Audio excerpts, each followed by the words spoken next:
Hello, everyone. This is Chala Dincoy, CEO and founder of The Repositioning Expert, welcoming you to another edition of my podcast, Naked Marketing, where we get naked with our honest marketing mistakes. I have here today my esteemed guest, Lynn Whitbeck. How are you, Lynn? I am doing great today. I'm really thrilled to be here. We help the world by providing sales and leadership training for businesses to achieve more faster. That's amazing. So, you know that I'm a niching coach. So I'm really interested when you talk about the world. So talk to me about who your specific target is. Yeah, so we are very specific on supporting businesses that are pursuing B2B relationship sales. And so these are sales that go on every day in corporate America and small business America, where they are working to sell either a program, a product, or a service to an ongoing client where they're going to have relationships where they're placing orders every month, or it's a program that's supported every month. But it's a relationship that they make with the customer, whichever department they're selling into, that hopefully is going to last for years and years. So it's really wonderful to talk to a sales expert and then ask them, how do they sell? Like, how do you get your clients to come to you? Well, a lot of our business is through champions, through warm referrals. So that's the best way to get business when you can, and you do that by providing a really incredible customer experience. And then as you go through that and you implement programs, then you maintain that relationship and you nurture the relationship. So your customers become your champions, and they in turn tell people about you and recommend your company to their peers. And you get those warm introductions.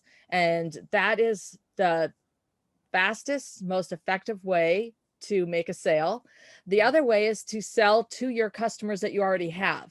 So, and expanding your reach within their organization, staying in touch with them through quarterly business reviews with ongoing business, so that you have an opportunity to get in on the ground floor of new projects, so that you can do a proof of concept, do a statement of work, and that you have positioned yourself then to take the business on when they decide, yeah, it's looking good, let's roll this out.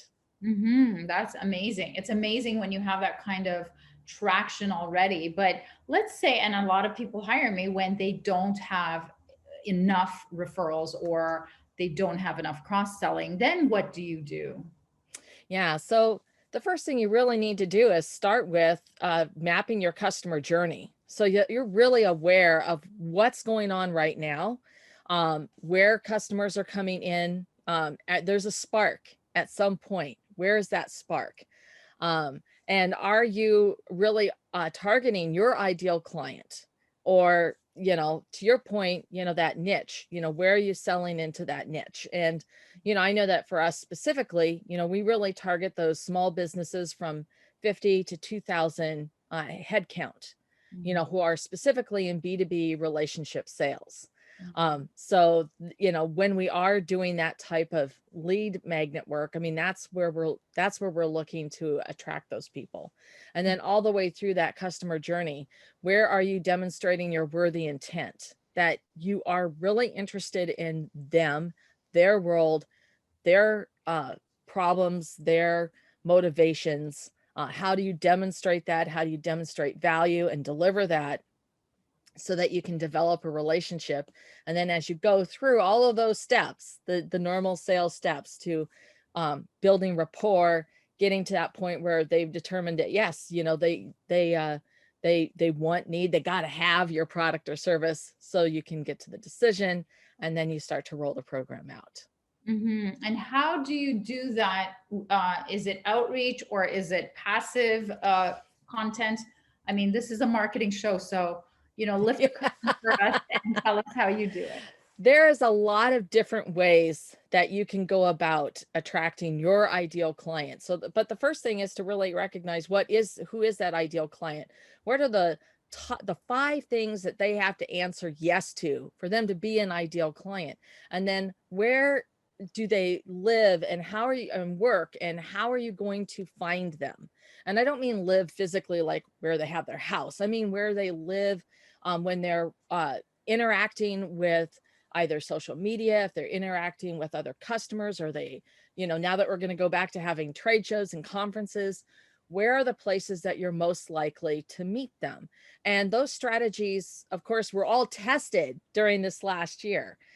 So for some clients, we developed a process where they really pursued being panel speaking and putting a panel together at events, at conferences. And so then they would target their the people that they wanted as their ideal client, and ask them to be on the panel to talk about the subject.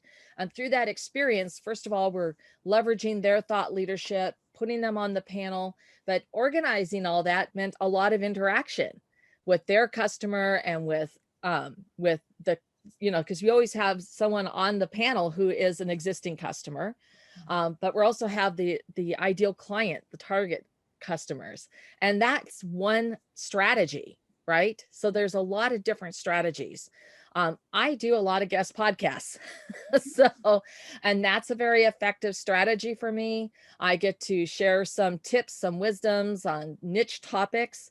And if people are interested, they will look at more information that we have, and they will reach out. It's been a really effective way for us to convert clients, because they get the opportunity to hear me and to get to know me through a podcast, either by watching or listening. They can hear my voice, they hear what I have to say. And right then you're already starting to build that like, know, and trust factor. So that can be a really effective way for businesses and the owners or the executives to promote their business and what they have to offer. Unless it's very, very regional, then they can look at a different approach, such as radio, and being a guest on radio shows to talk about, once again, really fine tuning those niche topics that have appeal. That's amazing. I mean, I discovered podcasting really hard during COVID. How did your business get affected during COVID? Well, ironically, we had a lot of existing clients come back to us and help because they were in really dire situations. Some of them lost 75% of their business in 1 month. And it was like, how do we survive? We've got to, how do we survive? And it was like, how do we flip the switch? How do we change their model so that they could incorporate a virtual aspect to their business that many of them didn't have at all, except for maybe having meetings like quarterly business reviews, or working towards the closing stage of the or the initial presentation. I mean, different stages of the business. But so that was one place that what we really helped in. And we have a podcast as well, and we actively pursued our podcasting. It was surprising to me how many people stopped podcasting during COVID, and yet that's the easiest thing in the world to continue doing, is the podcast. So neither here nor there, but that's one way. And it's amazing. Like, I meet individuals like you, just these amazing people, and I learned something on these shows, and I get to take that away and apply it right away. And I do that all the time.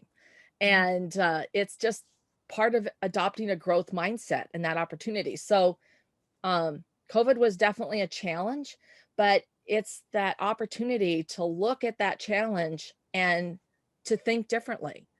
And people who are able to do that, shake up their paradigm and say, okay, this is where I'm at. This is what I'm dealt with.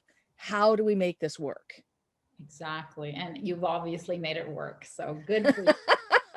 Right now, we come to the all important question of, what was your biggest marketing mistake? My biggest marketing mistake was trying to do it all. I mean, it was like every different thing, every social media platform, every, we wrote a book, we're promoting the book, we're doing, trying to do webinars, we're trying to, we had the podcast. I mean, writing blog articles. I was writing for Harrow, Help a Reporter Out. It was just too much. And so you weren't really getting traction anywhere. And so it's like, okay, what's our path and what makes sense? And you also have to analyze it from the aspect of your time and resources. What do you have the talent to do? What do you have the time? What makes you happy? I mean, I love being on podcasts. I'm a talker. So it's like really easy for me to just jump on a show at any time. And so that's something that worked really well for me. But I wasn't that way to begin with. My first podcast, it was just cringeworthy when I was a guest on the show. And our first episodes were cringeworthy. It was like I was reading from a script. Oh. And it's like everything you learn as you go. But the first step is to push your boundaries a little, get out of your comfort zone and try it. It's just like when you learned how to ride a bike. How many of us had skinned knees, skinned elbows, skinned chins, but we kept getting back up there, because we knew that we were going to have this freedom when we could ride that bike anywhere in the neighborhood to see our friends, go to the park, do whatever, right? And so that's the same thing when I started doing the podcasting and the video shows. I just had to get out of my own way. And I've gotten better and better at it. I'll never be perfect. But perfectionism is overrated. This is who I am. And I enjoy helping people in whatever manner I can. That's fabulous. Now, I'm always talking about marketing mistakes, but you're a sales guru. So I'm going to ask you this. What is the most common sales mistake you see over and over and over again? Not following up. It's the number one of my 7 deadly sins of sales. So the statistics about follow-up are absolutely staggering. But it's like 48% of salespeople never follow up even once. And certainly in B2B sales, it takes a lot of contact without pestering or hounding or stalking someone. Valuable outreach, which marketing is absolutely our best friend. And we need to be in lockstep with them to pursue that. But follow-up is the number one thing. And then the statistics are even worse, like 98% never follow up after 2 attempts. I mean, the average buyer doesn't even, everybody has different numbers, but I always think of, lucky 7. Our cadence is for the baker's dozen, 13. And after 13, they go after that, after those actual personal, they're templated, but they're not automated. It's not a drip system. After that, then they would go into just sort of a standardized, because they may not be ready. And at some point they may be, or they could just be, wow, this has been such great. I know somebody who needs this. So. And what is your follow-up sequence? So we design a cadence and every company needs to have a different type of cadence on how they do that. But our cadence is, after I've met them, I follow up and I send a video message and thanking them for their time, giving them information that they asked for with some links for them to pursue. If we've already set up another meeting, then we go through that part. We provide a number of different resources that I give them access to, and that's all part of the cadence. It includes snail mailing them a package, a personal handwritten thank you note. It's part of the cadence. So I really mix up the methods and the delivery and the types of follow-up, because people respond to different things at different times. And it's also important to really mind the pace, because people get busy. They've got other things. So you want to keep the fire going, sort of like Hestia tending the fire.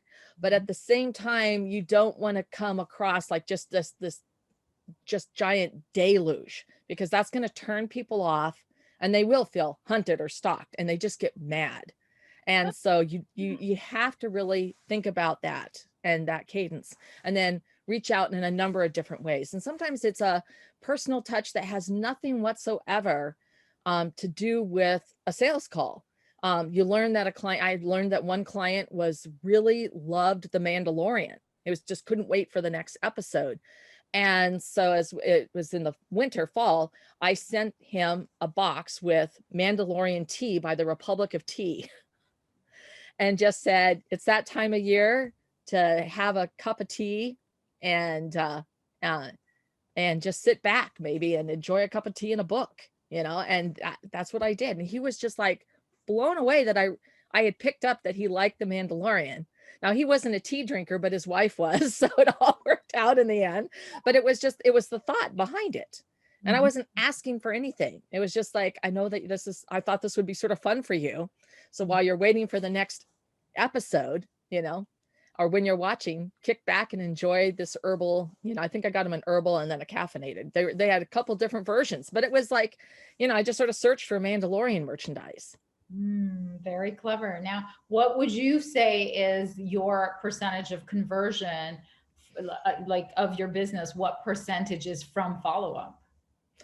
Oh, well, 100% is from follow-up. I mean, no, I'm not a one-hit wonder or one call, closer. I mean, that's just not my style. It never has been. I want people to make the decision. And, obviously I want to provide them with the means to be able to do that easily. However, I'm not a high pressure person. That's just not I'm in it for the long haul, period. I have clients that I've worked with for 30 years. It's just dating me, but that's the thing. That's the value of letting it sort of mature. But at the same time, you want to make sure that you are following up, delivering that value, and you have that planned cadence. But there's always that surprise for each person because people are different. Some people will never respond to emails, but then they'll respond to a LinkedIn message, right? Some people will respond to phone calls. They'll pick up the phone. So be ready to actually talk to them, So you really want to mix up and try different things. I'm not sure if I answered your question, but obviously follow-up is no matter what, even with a warm referral, it requires several follow-ups to get the program started. And, I, as a marketing expert, I take the responsibility for improving that first meeting close because statistically now people have educated themselves on you. And if you do the right content, if your content strategy is bang on, they already know you, like you, trust you by the time they come to that meeting. And that's my job, is to make it so that there's a lot more first time yeses and a lot less for you to follow up, because it's expensive to follow up, isn't it? Well, follow up requires time and resources, which is money. Exactly. So tell us, in parting, one last marketing advice to our viewers and listeners. I would definitely advise you to look at what you're doing and what's really producing either quality leads, who are your ideal clients who want and need your product or service. And, really hone that and stop spending your time on the leads that are not ideal clients. Like, you're going to have to force them to fit. It's going to take a lot of work, and they're not the right customer. So that needs to be that match. And so focus your attention on that because it's going to produce much better results, both for you and them. And that's really what it's all about, is making your customers' world, whatever it is, better. Absolutely. Thank you for being here. Where could we reach you? You can find me at LinkedIn, Lynn Whitbeck, and you can also find me on our website at futureforwardsales.com, and you can book a quick strike call and pick my brain. Thanks so much for being here, Lynn. Thank you.